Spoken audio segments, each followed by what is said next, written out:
आता पाहूया जिल्ह्यांमधल्या टॉप 9 बातम्या।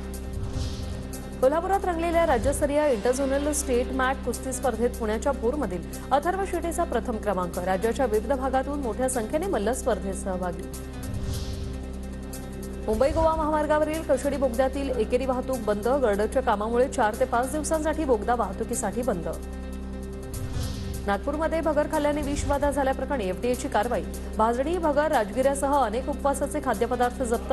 एकूण 1,31,000 रुपयांचे खाद्यपदार्थ जप्त। संबंधित कंपन्यांच्या साहित्य विक्रीवर एफडीएकडून निर्बंध।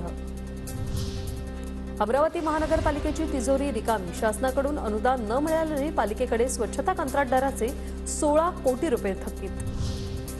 इगतपुरीत धरणाची पाणी पातळी 50% खाली। 12 ते 13 गावांना बसणार पाणी टंचाईच्या झळा। लवकर धरणातून शेतात पाण्याचे आवर्तन सोडण्याची शेतकऱ्यांची मागणी। वाशिममध्ये रब्बी हंगामातील पिकांसाठी सिंचन प्रकल्पाचा मोठा वापर। बहुतांश सिंचन प्रकल्प कोरडे पडल्याचं चित्र।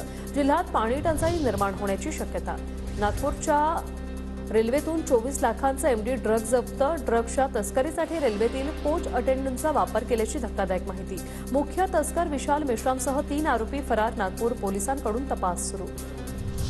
जळगावच्या पारोळ्यात टोल नाक्याची जाळपोळ। 3 अज्ञातांकडून नव्या टोल नाक्याची तोडफोड। घटना सीसीटीव्हीमध्ये कैद। 2 ते 3 कोटींचं नुकसान। पोलिसांकडून तपास सुरू। उपमुख्यमंत्री अजित पवारांचे पुत्र जय पवार यांनी पुरंदरमधील विविध गावांना भेटी देऊन गावकऱ्यांच्या समस्या जाणून घेतल्या। कार्यकर्त्यांशी संवादही साधला।